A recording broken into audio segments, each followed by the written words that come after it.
Welcome, everyone, to the C-Suite Sales and Marketing Perspectives podcast. I'm Steve McDonald, your host. Today, we have an incredible guest. Tom, you are the Chief Commercial Officer at Aprios. You've been a founder before. You've been through a number of companies that have gone through IPOs, right? You've been the change agent time and time and time again. That's going to serve us well in our conversation today, because we're going to talk about how to transform your go-to-market strategy for today's B2B buyers, right? What are the changes that have been happening? Right? How do we need to adapt? How does that go-to-market need to adapt and change? So, but before we get into this, I would love to have you just expand a little bit more on your background. Sure. Thanks, Steve, very much. So, hey, as you said, I've been in sales and marketing for over 3 decades now. I've been working for large companies, small companies, mainly in software, enterprise software. So in the 1990s, you talk about change agent. In the 1990s, I was with a series of companies that helped migrate enterprise office applications off of mainframe computers onto PCs and Mac and local networks. So think about Microsoft Office as we know that today, right? Well, in the 90s, I was with several companies that really helped that transition from mainframes to local networks and PCs, and specifically around email and calendar and applications and groupware and things like that. Now we take for granted it's everyday life today, but back in the 90s, it was big time change. And then in the 00s of this decade, I ushered in the big change into online commerce, or what's known as e-commerce, and helped a wildly successful company called Digital River really introduce the concept of digital online commerce. As I like to tell people, if you go harken back to the late 90s, early 2000s, you walk into a Best Buy or a Circuit City, right? There was aisles and aisles and aisles of software. We are the guys that took that off the floor of Best Buy and moved it up into the cloud. So 2 really big sea changes that have happened in my lifetime technologically that's really impacted all of society. I've been a big part of it, and really a fun part of my career. And then recently at my new company, Aprios, we just went through a complete name and rebrand change for a 45-year-old medical device manufacturing company. We went through a massive change process, and now we've come out the other side of that with a new brand, logo, market position, website, et cetera, et cetera, et cetera, and really have transformed a 45-year-old small manufacturer into a digital manufacturer, for 2024 and beyond. Well, so clear change has been a part of your career. Yes, it has. And so, I want to ask the question first before we talk about, how to transform the go-to-market strategy. Why? In your mind, why should we be doing a transformation? That's a big change, right? In the go-to-market strategy. What's behind all that? Well, the big reason is that the way buyers buy has changed dramatically in the last 10 years, right? I've been in B2B sales my whole career since 1984. And, when I started selling, it was you get in your car and you drive down the road and you knock on somebody's door, right? And present your services, your product, what have you, right? Well, the internet has changed virtually everything, right? The internet has changed every walk of life on how we as consumers buy things, right? And whether it's insurance or music or videos or books or God knows everything on Amazon, right? Which is virtually anything in the world now I buy on Amazon. If I'm a buyer at a company and I'm trying to buy plastic injection molding services or whatever it might be, I expect the same buying experience at my business job as I do as a consumer, where I can lay on the couch and flip through Amazon and have stuff delivered to my doorstep like 5 hours later in the middle of the night. I am getting that same expectation in the business world, right? And so the conversation between the seller and the buyer has changed, primarily driven by the internet. And now as buyers become younger, right? They're no longer in their 50s and 60s like my generation. They're now people in their 20s and 30s. They've grown up with this thing in their hand, right? Their iPhone, their Android, and they want to do everything digitally, or at least as much as possible. So we need to meet them on their turf and not expect them to come talk to us on our turf, which is sort of the old-fashioned way. And so that's the biggest driver.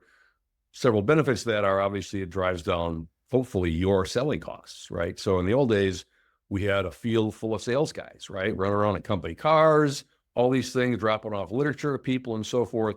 Well, I can put up a really cool, excellent website, for, $10,000. It's a lot cheaper than having an army of salespeople out in the field, right? So there's an economic driver on top of the fact that the buyer's expectation has just changed so dramatically in the last 5 to 10 years. And what I love about that too is that, there's the whole B2B self-service buyer journey, Right. where because of everything you're talking about there, they're deciding more and more and more. And the number's like over 80%, I think Gartner put it at, is that they don't want to even talk to us. Right. And Right. almost make the decision, right? All that stuff's here at my fingertips in this digital world, right? Exactly. So, but that in itself, that's presented yet another problem, right? Where we're being relegated to the end. And then if we're not a household name, that we're just going to automatically get considered as an organization, we got to fight our way in there before they're down to that few Right. they're deciding on, right? So that kind of gets into the next question, which is we've got to get earlier in that buyer's journey. We've got to have conversations that are happening earlier in that buyer's journey. How do we do that? How do we even think about that? Well, there's a couple pieces to it. One is you've got to get their attention in the first place, right? And that's really, really hard, right? I read a study a couple of years ago, and I don't remember the exact number, so don't hold me to these statistics. But on average, we as human beings in America receive something like 700 to 900 messages a day, right? Between our phones, billboards on the road, radio ads, TV ads, social media, in our email, we see 700 to 900 marketing messages a day as people between our consumer life and our business life, right? Yeah. So now as a marketer, how in the heck do you cut through that, right? And all marketers have, in essence, the same problem, right? So that's a challenge for all marketers, not just B2B marketers, but anybody marketing anything has got to cut through that massive amount of noise that we all receive on a daily basis. So to me, the trick then is to find out where your prospective buyers consume their media, right? We happen to sell to product design engineers, right? Very niche group of people. They're engineers in their 20s and 30s. They typically don't hang out on social media. They're a little bit on LinkedIn, right? But they're a hard group as a group to target because they don't hang out in the normal places like Facebook and Instagram and Snapchat and so on and so forth. And so our challenge is how do I find them in the first place, right? And then secondly is how do I develop content that they actually want to consume, right? And is that content, is it written form? Is it video? Is it podcast? Is it audio, right? What are those media forms? And then what is the content and what is the story in those media forms? And again, the closer you can get down to what your perfect persona is, to use an old school marketing term, persona, right? In our case, it's product design and mechanical engineers primarily, ages 28 to 40, right? That's our very specific group that we want to engage with, right? So that's our target market. And then you got to build relevant content in multiple media forms, whether it's written, video, or audio, that's relevant to where you're talking to them in their journey, looking for a solution that your company provides. So that's the big question, right? Is content is, I think Forrester put it is this, content's a big lift. That was in our previous conversation, the word that you used. Tell me a little bit about what you mean by it's a big lift.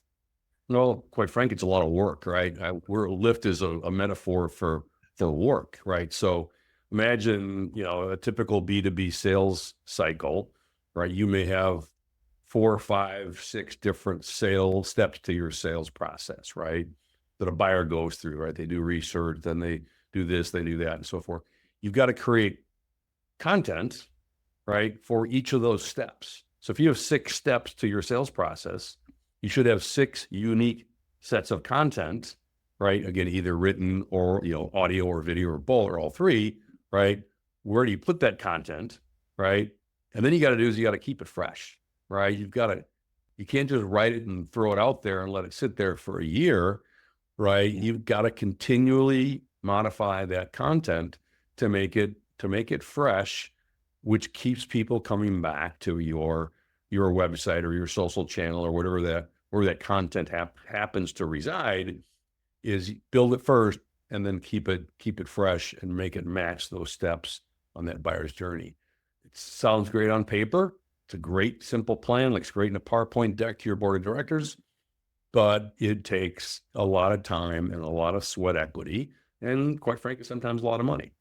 Now, good news is that there's a lot of cool AI tools out there now, like ChatGPT, that can help create content in a much quicker fashion than it did certainly, a year or 2 years ago. So there's a little bit of glimmer of hope. It's not as big as a lift because of some AI tools, but you still need to be on top of your game and think of it as not just some little checkbox in your marketing plan, but a really core component of it. And then, within that world of content that you're talking about, there's the sales enablement content, those 6 steps, there's product marketing content, but there's also thought leadership content. Right? None of these buyers want to be sold to. They Right. want to be helped, right? They want to be advised, which means we not only have to know a lot about our own company, our own babies, our own products, right? We got to know a lot about their industry. Like, Correct. we need to know this, right? Where we typically help here. Very important part. We don't solve all of their pain points, Right. but we have to understand them, right? And that's the thought leadership. And that's where a lot of B2B companies really fail, right? Because we want to talk about us. It's a lot more fun. We're a lot more knowledgeable. We're actually thought leaders about the stuff that we do, right? Right. And what's really hard, one of the biggest part of that lift, I think that you're talking about, is talking about them and being an expert in all of this. So I agree, and it has to be updated. It has to be fresh. So nobody ever told us as marketers when we started out that we were going to have to be constant publishers of content. Right. Right. Right. So we got to be good at that. That's a competency that we have. Yep. So I guess the next question really is, how do you develop that content? Because the goal there is to build trust in you as somebody that can help them, right? Correct. And this trust, this content is digital content now, right? We're not printing stuff anymore to drive around town and drop it off in people's offices. Tell us a little bit about this growing need to build trust and how we have to do that in a digital fashion. Yeah. Well, I think trust is the key word to selling today, right? When I got into sales, I was taught, features, advantages, benefits, right? It was all about feature functionality and maybe some economics and so forth. But the world has changed because of the internet and because of becoming more global. There's more competition for everything. I think it's all about trust. I've got a really good friend who's a consultant in the big data industry, and he was over at my house a couple of weeks ago having dinner, and we were talking about this kind of same subject and trust, and we were talking about features, and he said to me very eloquently, he said, features and benefits get you in the door, it's table stakes, but trust is what wins you the business, right? Absolutely. And it was just very, very well said by, like I said, a very smart dear friend of mine. And so how do you build trust when you're not talking to people? We used to build trust by taking people to lunch, taking them to a ball game, right? And having a chat and talking about how their kids are doing in school and those types of things to build a relationship with somebody. Now I don't have that chance that I spent most of my career developing, right? To get to that trust point where a buyer says, I've got Tom and I got Bill from a competitor and their prices are about the same, but who do I believe and who I really trust to deliver? And when ultimately something goes wrong, which it often does, right? Which of those sales guys can I trust to actually make this thing work for me? Or is he going to just take the PO, cash his commission check and go down the road, right? Which a lot of people have been burned in that over their careers, right? And so to me, trust is really critical. But again, we have to now do this digitally, right? which is a lot harder than taking somebody to lunch or again going to the ball game, whatever. So how do you build trust online, right? Again, I think it goes back to your word of thought leadership, right? To not talk about yourself. We shouldn't be talking about Aprios, right? And how great we are. Everybody says, we're the biggest, we're the best, we get the most features, whiz bang stuff. People don't care about that, right? If you're trying to build trust, don't talk about your ego and how great you are and how big you are. You're the global leader and right? Give me some content that I can actually use to make my life better. So from an engineer, we sell engineers. Instead of telling the engineer, oh, Aprios, they've got this certification and this widget and all this great stuff. Give that engineer some content that can actually help him or her be better at their job, right? That's how you build trust with people, not telling them how great I am or how big I am or how many features I get, right? So it's that thought leadership about, hey, here are the industry trends, right? And if you're an engineer and you're trying to get a product to market, right, on time, under budget, and so on and so forth, then here are some tips to getting that done, right? And nothing to do with Aprios. It's just sort of business process stuff. Or there's some new technology we read about in XYZ magazine. I went to a conference and there's some really cool stuff coming down the pike over the next year or so. You should look at this stuff, right? And really give them tools to make them do a better job, help them perform their job better. They will then start to trust the Aprios brand with what we do for a living. That's help build medical device parts. So that's how I think you do that. And some of the biggest consulting firms in the world agree with you, the McKinseys of the world, right? Yep. Because what they're saying is that in this day and age, the number one most important competitive advantage that you can have as a business is not your product. It's not your pricing. Right. It's the customer experience that you create. And that experience, when you're in that get to know, build that trust area, is everything that you're talking about here. Right. Yep. Right? You have to be like the best case scenario isn't you're a salesperson, but you're not even a trusted advisor, as a lot of the analysts like to say it. You're a colleague, right? You're in this with them. You understand their industry. You're sharing valuable insights from their industry. That's how you build trust these days. That's that heavy lift, right? Yep. How to build content. It's easy to build content about what we do. It's hard content that positions you as a Right. quality. Right. I used this example earlier in the podcast, but just look at Amazon, right? Amazon's been around now since the late 90s, right? They started selling just books online. Nobody knew what the heck it was, right? We what, order books online? Remember those days, right? Mhm. And you talk about a customer journey. There's the best use case in the history of mankind, in my opinion, about a customer journey. And now they've got literally all of us going here first. I'm going to do this before I get in my car and drive to Target 10 miles down the road and stand in lines and so forth. I trust these guys. I know what the journey's like, and it's simple and it's easy. And as a result, I've trusted this brand now with almost the majority of my purchases, right? Now, we're not going to get to that level with a B2B transaction. And I'm not suggesting you try to be Amazon necessarily, but that's that whole journey thing you talked about, right? And they understood early on, they understood how consumers wanted to leverage the internet to make their lives easier. I don't need to drive down the road anymore. I can get access to products and services that I could never have access to before that are made over in Switzerland or Korea or wherever, right?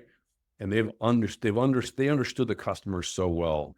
And I think that we as B2B marketers have to try to do that, not on that level, obviously, but there's a lot of learnings you can take from how Amazon has done this over the last 20 to 30 years and apply it to our businesses.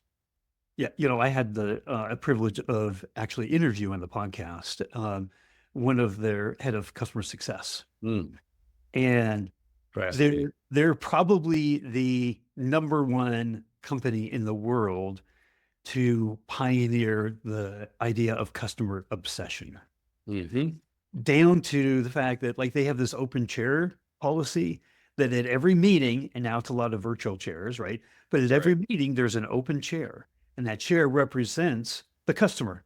Right. Right. The customer we're here talking with us today and in helping us with the decisions that we're making. How would that help us make those decisions? Right. Right. I mean, That's brilliant. they actually have an entire internal library of customer experiences and things that you can tap into at a moment's notice about everything that they do. Their customer obsession is what's driven those B2B expectations that you talked about earlier, Right. right? We don't differentiate anymore. Oh, that was me as a B2B. That's here of my life during the day as a B2B person, and at night I transfer to B2C. All we know is things get seamless, things get easy, and we Correct. expect that throughout our entire life. So Yep. again, part of that customer experience, right? Yep. So what I would love to do is I'd love to ask you, first thing, what haven't we covered here? We've talked about a lot today. What haven't we covered, in terms of this go-to-market transformation, customer obsession, the need for an insatiable appetite for, content and fresh content? Is there anything else that we just want to make sure that we say before it's too late? Well, I think I'll throw a couple things in there. One, I think there is still a very important place in the buyer's journey of face-to-face contact, right? I am in no means suggesting that we should never talk to our prospects or our customers again. In fact, just the opposite, right? I'm still a very, very, very, very strong believer that if you can have a video call like we're doing here, or better yet, have a face-to-face, whether it's in the office or at a cup of coffee shop or whatever, we're always better off getting to that point in time. And my goal with this customer journey online digital content conversation is to get them to pick up the phone and call me, right? Or send me an email and say, hey, Aprios, I'm ready. I'd like to talk to you. I've got some questions. We've got a project I'd maybe like you guys to bid on, right? That's our ultimate goal, right? Some B2B stuff you can sell 100% online, right? If you've got a catalog of products, you sell industrial supplies as an example, McMaster Car is a great example of this, right? You can do a complete 100% digital experience a lot. If you're my business, right, custom manufacturing, you have to get to a conversation, right? And again, face-to-face is always better. And I'm still a believer that the old-fashioned way still works. We just have to do it a little bit different. We're going to have it towards the end of the buyer's journey, not in the beginning where it was, 30, 40, 20 years ago, right? So that would be what would be number one is we always still want to get to something, whether it's, again, video online or face-to-face. That should be the ultimate goal. The other thing I'll mention that we haven't talked about, and I don't know where this is going to go, but the impact of AI, right? I mentioned ChatGPT helping you write content, which is pretty simple, but the reality is that over the next 3 to 5 years, even 1 to 5 years, I think there's a lot of change coming around AI. And I don't have a crystal ball. If I did, I'd be on an island someplace with 16 yachts, but something's going to change a lot, right? We were joking over the weekend that, back in the 90s when Terminator 2 came out, right, with this whole thing Skynet, and it feels like it's almost here, right? Hopefully not to the degree of, violence and death, right? But certainly with the machine starting to do more and more and more and more than us as humans are doing. And it's just reality, whether you like it or not. It's here. It's not going to suddenly go away, right? It's here to stay. And so the impact of that on the B2B marketing and sales world is yet to be determined. But I certainly, especially coming from the software industry for most of my career, I'm going to embrace the heck out of it in every way that I can. And I would advise everybody else to as well. Don't just put your head in the sand and say, oh, I don't like this AI thing, this machine learning stuff. It's going to put me out of a job, right? Blah, blah, blah, blah, blah, right?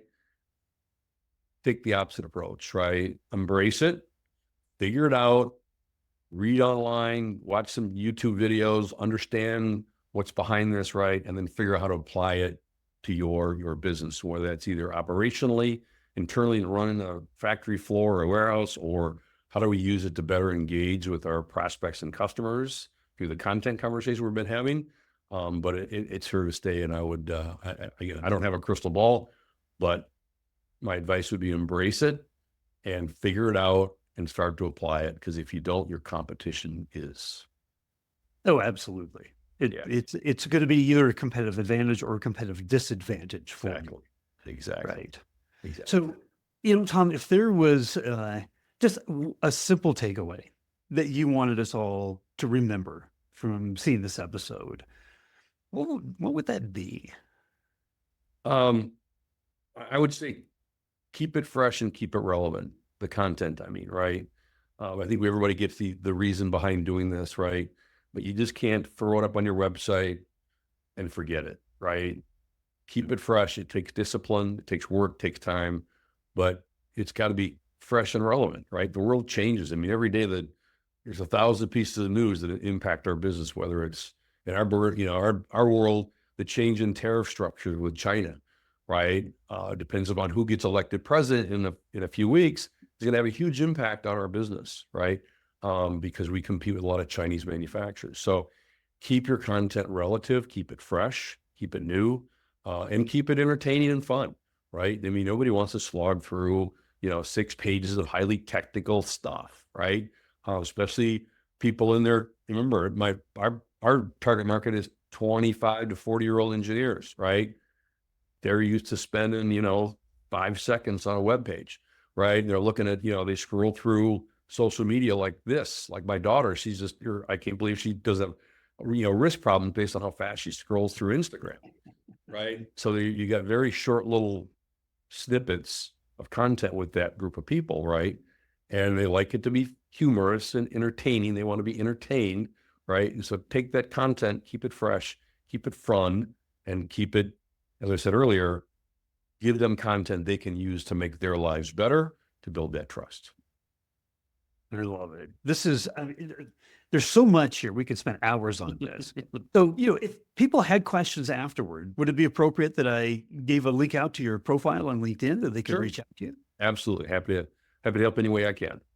Well, great. Well, Tom, thank you. Thank you for coming on and sharing all of these insights with us. And just, a reminder that we are in the middle of a transformation, right? So if we're not thinking about doing things different and innovating and changing all the time, we're just going to fall behind. So that a great, great reminder for us today. Appreciate all the insights. Right. You're welcome, Steve. Have a great day.